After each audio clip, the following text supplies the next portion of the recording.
Dawn of the Dead 2004.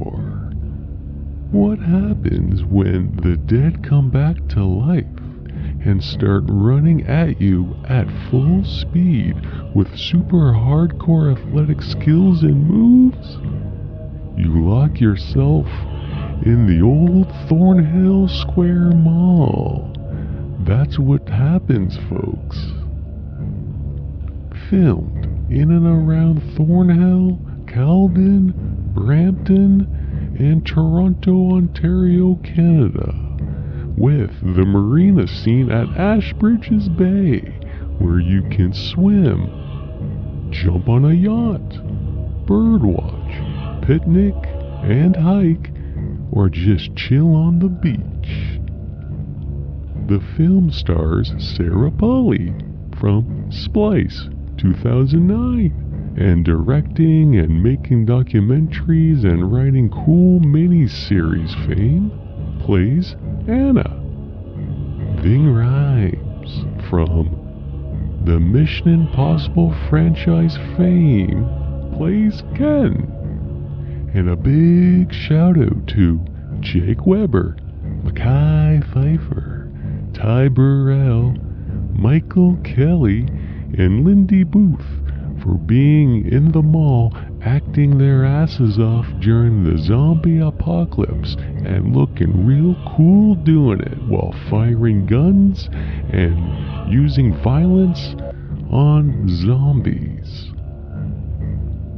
Zack Snyder directing with James Gunn writing put together a big ol' action gore fest with visually cool looking explosions, zombie effects, really dark evil lighting and bright lighting, sweet looking one shots, and an awesome tone to set each scene up with an equally cool dialogue, funny one-liners, and sometimes some tear-jerking heartfelt loss and death within these scenes, and with everyone sweating all the time in this flick. It's a lot of work killing zombies. The soundtrack is your basic horror action soundtrack, but with some awesome heavy metal and rock and roll and some goofy mall music too. It's all good in Dawn of the Dead 2004. Spoilers. Dawn of the Dead 2004. Spoiler talk. This is one of the most awesomely made zombie movies of all time. It doesn't rank so high on a lot of horror movie lovers' lists because it's one of the many zombie movies that have come out, and it was right in the middle of the zombie craze that everyone was loving, and the zombie craze went on for a long time, and there's a lot of bad zombie movies out there, and out of all the bad zombie movies out there, this one rises above. Now, it's no Shaun of the Dead. No, not even close. Shaun of the Dead is a fantastic movie all in itself, let alone a zombie movie, but it holds right along with, and this is my opinion, and if you feel that I'm wrong, you comment below. But my opinion is that the Dawn of the Dead 2004 is just as good as Dawn of the Dead 1978 by George Romero, and it's just as good as the original Night of the Living Dead. Yes, the very thing that started it all. The movie that started the big zombie craze that still goes to this day. Because The Walking Dead and the Fear of the Walking Dead are still going. I'm biased. I would admit to that. There's not a zombie movie I don't like. I love all sorts of zombie movies, no matter how crappy they are. I've watched So many, so many zombie movies, and I can't even tell you if looking at a poster of your B generic zombie movie, if I've seen it or not. I would have to watch it and go, yes, I'm pretty sure I've seen this, because I can't get enough of it. I love the idea of this evil plague taking over, I don't know, 70% of humanity, and the 30% of the survivors that are still human are all by themselves trying to fight zombies, and they turn on each other as well. There's something just so cool about that, and it's absolutely awesome to watch. Maybe that's why I liked The Walking Dead season after season, episode after episode. I've never gotten tired of that show, because I love the fact that no matter what, when the chips are down, some other human, not zombie, is gonna get you. That you, no matter what happens, as you run away from zombies, some human's gotta probably screw you over. And I love that formula so much that it can go into every sort of zombie movie and repeat itself. I don't mind the basic naive person not knowing it's a zombie invasion yet, and then the world gets crappier and crappier as the movie or the television show or the short series goes on. I love this is 50 years after the zombie invasion, and we're still trying to survive, and we're trying to do stuff, and we're trying to make them maybe more useful. I think that's what I think of Fido, that one movie, which was awesome. There's so many cool zombie movies and books and games and video games and board games. It's just, I eat them up, and I love every single one of them. So no matter what, I say for this review that Dawn of the Dead 2004 is an absolute awesome, cool horror action movie. It's biased because I look at old zombie movies and I love them. Even though I fully know how crappy they are, I still go, nah, it's still good. I still look at it and go, nah, I see the crappiness, but I still think it's great. So what am I going to do with that? It's like the same. It's like the old horror indie movies that I reviewed. The couple of them that I already reviewed already. They're just awesome. They're awesome because you're not supposed to take them seriously. They're not Citizen Kane. They're not Lawrence of Arabia.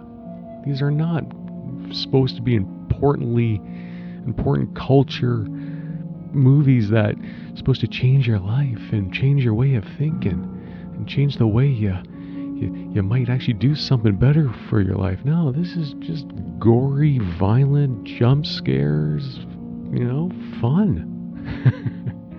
And some people don't like that fun. That's okay. That's okay, man. If you don't like it, then you don't have to watch it. But, everyone craps on that movie really sucks, and that movie didn't really pan out, and blah blah blah blah blah. It's like, whatever. It's a horror movie. It's a slasher movie.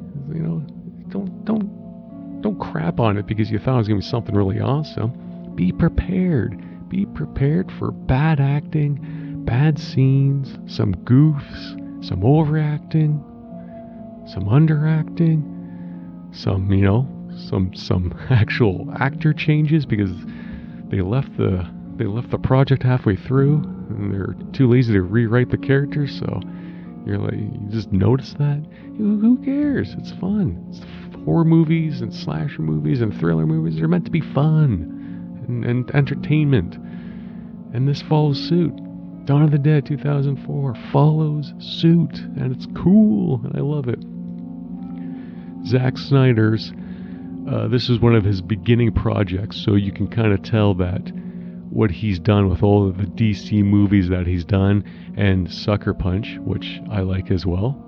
Yes, I like Sucker Punch, so comment below if you want to on that as well. But this was the beginning of his cool, awesome vision and color palette and awesome looking action sequences and really cool slow-mo kicks and punches and tackles. You really got a good idea of what he was eventually going to do and get really good at in all those Batman and Superman movies, and no matter what, how those DC movies that Zack Snyder did turned out, they look damn good. And it begins with Dawn of the Dead 2004. So this movie was largely filmed in and around the GTA. Toronto it's Toronto heavy on the filming locations.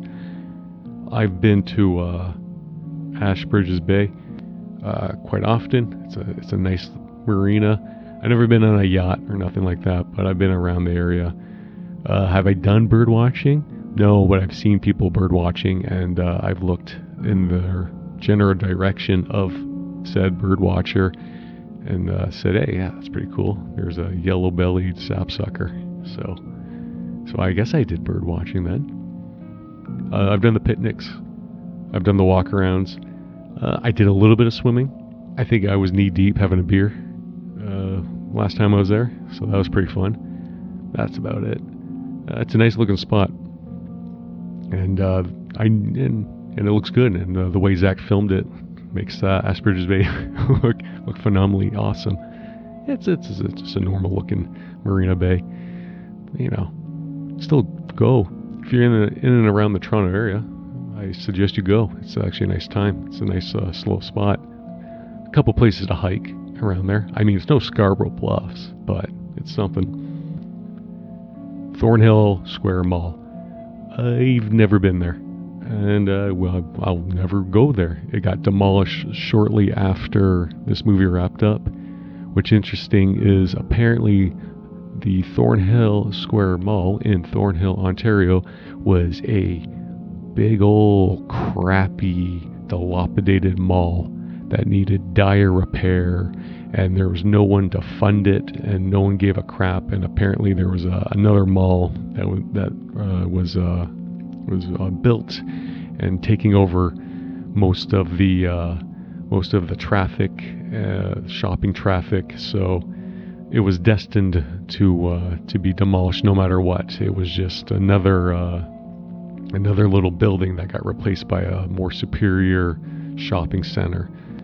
So, that's what it is. But the funny thing is, when they were doing their research for finding malls, they did not. This was not first on their list, but it served them quite well, and it served them extremely well because they ended up putting millions of dollars into revamping it and cleaning it up and adding a big giant water fountain. Yeah, that water fountain. That very same water fountain where the zombified security guard, I guess, cuts his teeth on the pregnant girl.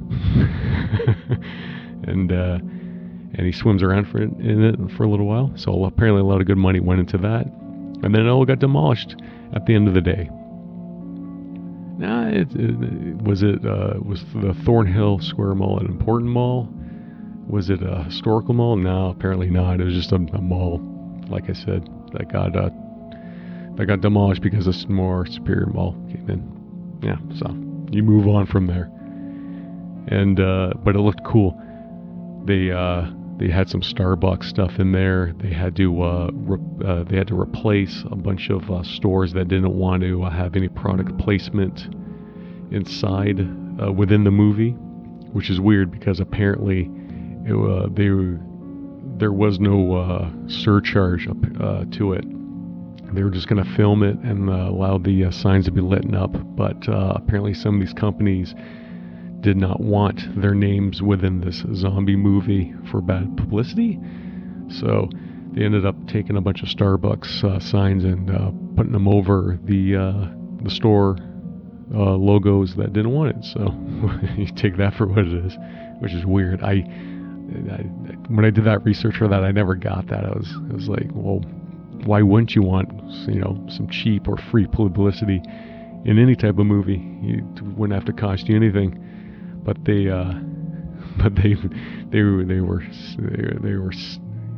put their foot down on this. They were like, no, I don't want a zombie movie and me plugging my shoes or my food in the background. There's some zombies eating some brains. No way. So they ended up doing it. So it looks kind of hokey sometimes. If you pay attention to it enough, or you've watched this movie enough, there's just a lot of Starbucks stuff going on there. But hey, it is what it is. There's a Roots right around the beginning of the film, and there's a couple times, so that's kind of cool because Roots is Canadian. So there. There's so much cool acting from Ving Rhames and Mekhi Phifer and Jake Weber and Lindy Booth and Sarah Polley. They did a really good job with the different type of characters and the ones who would betray you and all that. Ty Burrell especially. He wasn't the guy that was initially going to betray you, but he actually warned everyone that when the chips are down, he's going to betray you, and Ty Burrell's character does so at the very end, which is funny. I love that.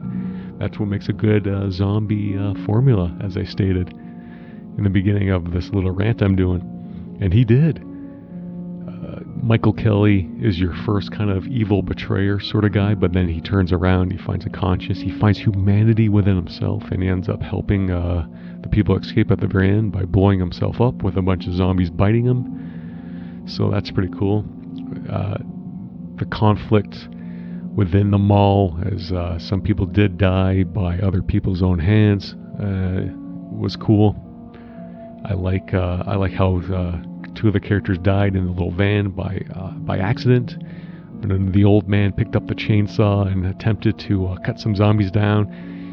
Ving Rhames' character kind of turned the bus a little too sharply, and he lost his footing, and he ended up cutting up the girl accidentally. So it's a folly of errors.